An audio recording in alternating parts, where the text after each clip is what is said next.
The soft chime of the door echoed through the pristine space of Ardenva Company, a boutique where luxury wasn't just showcased, it was woven into the very fabric of its identity.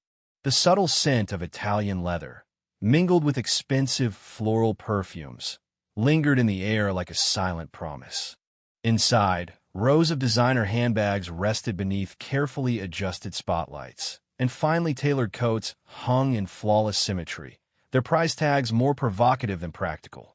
It was the sort of store where pedigree was silently demanded, where names carried more weight than the bills folded neatly in wallets. As the glass doors whispered shut behind her, Evelyn Mercer, 72 years old and unwavering, stepped forward.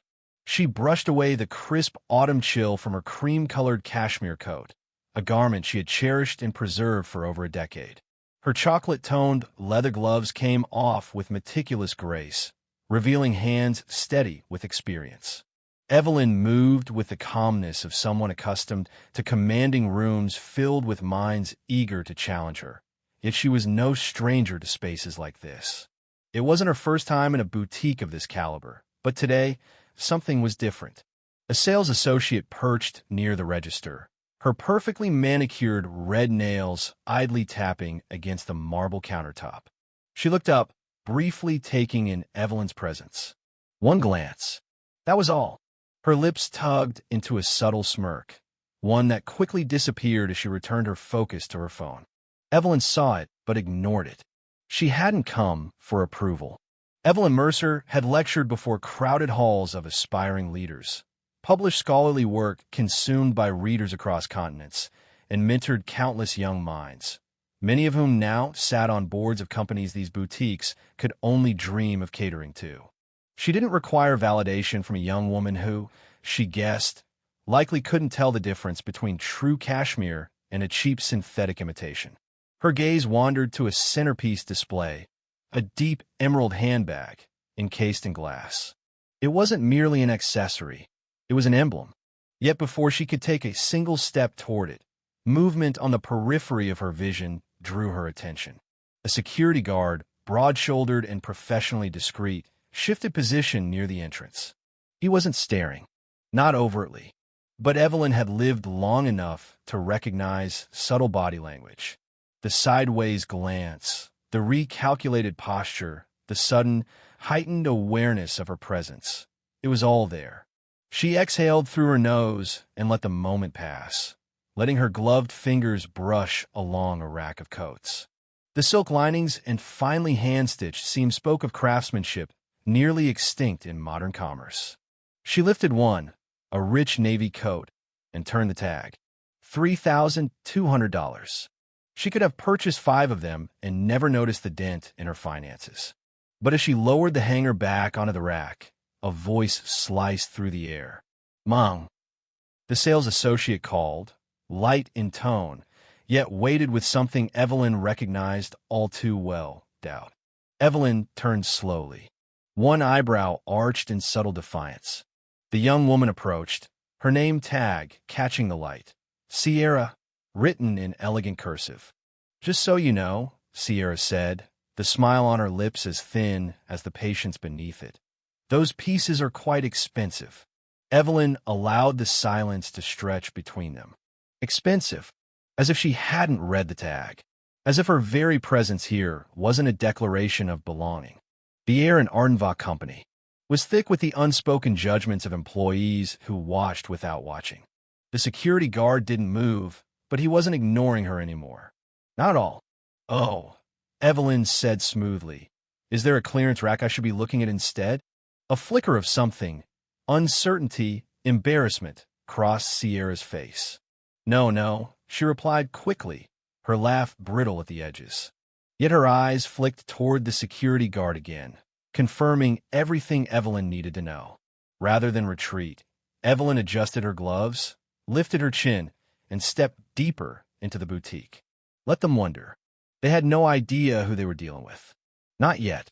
She glided through the store with the same composure she brought to every boardroom and classroom she'd ever commanded. She had faced sharper intellects and more vicious scrutiny than this. The weight of silent assumptions was nothing new. She reached for another coat, this one a fine cashmere blend, its craftsmanship nearly flawless. But just as her fingers brushed the sleeve, another voice intruded.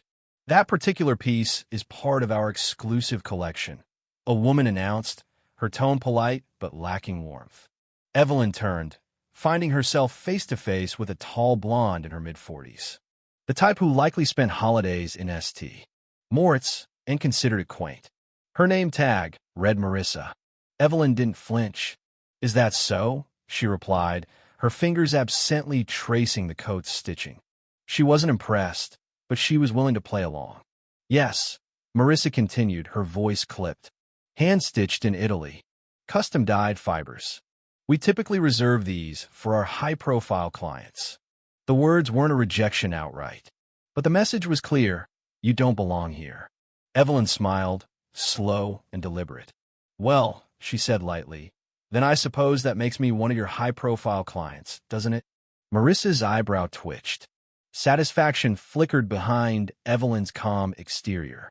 Before Marissa could respond, Sierra cut in again, clumsy in her attempt to backpedal.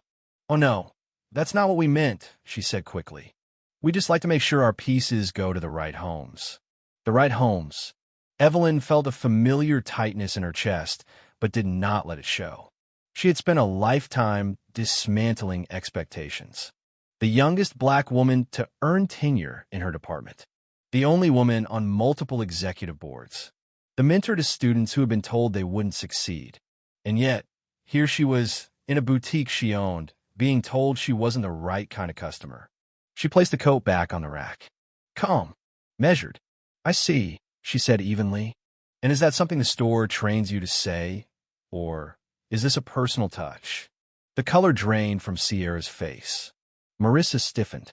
Even the security guard shifted, uncomfortable for the first time. Evelyn was no longer just another customer to brush off. At that moment, another figure emerged. A man in a perfectly tailored suit. His steps silent but deliberate. Carter Blake, the store's manager. He wore his expensive taste like armor, but there was no real connection to the luxury he sold. His gaze flicked between Evelyn and his employees, assessing. "Is there a problem here?" he asked smoothly. But his focus lingered on Evelyn, assuming, without doubt, she was the issue. "Not at all, Mr. Blake," Marissa answered quickly. "We were just explaining to this customer that some of our more exclusive pieces require approval before purchase." Evelyn tilted her head. "Approval," she echoed. "And who gives this approval?" Marissa hesitated. Carter stepped in. "We have protocols, of course," he said, offering a tight, practiced smile. "We like to ensure our serious buyers are properly assisted." And there it was. Evelyn let the silence stretch. Then, with a slow, deliberate motion, she reached into her handbag and retrieved her phone. The boutique fell into a hush, the kind of quiet that prickles skin. She scrolled through her screen with an ease born of confidence. She wasn't angry. Not yet.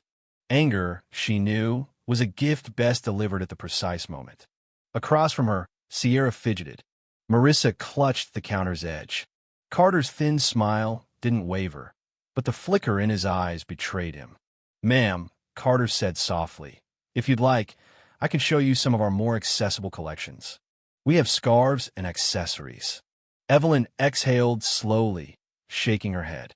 Then she tapped her phone until she found exactly what she needed. "You know," she said, not bothering to look up, "I find it interesting how often you use the word serious." Carter frowned. "Excuse me."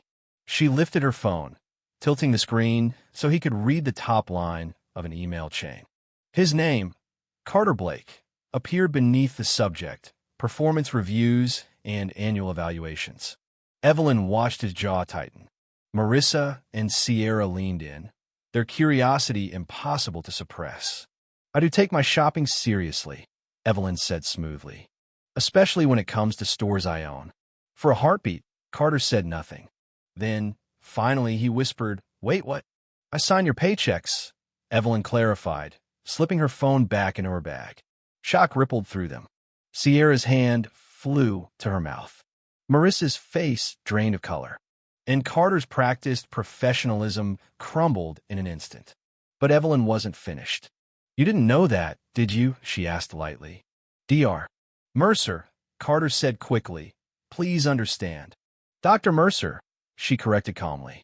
He flinched. Of course. Dr. Mercer.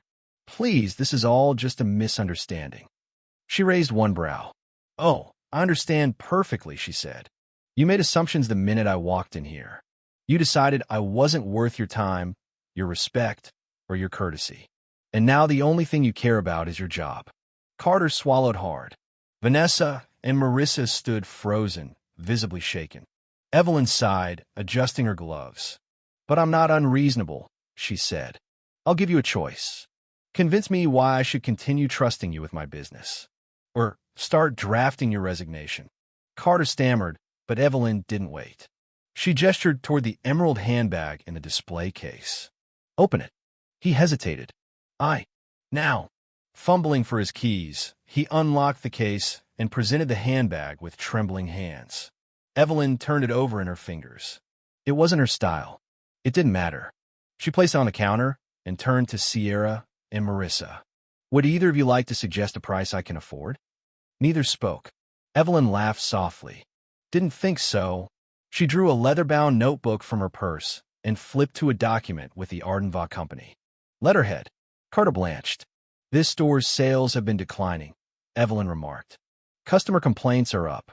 And now, she said, snapping the notebook closed, you've confirmed why.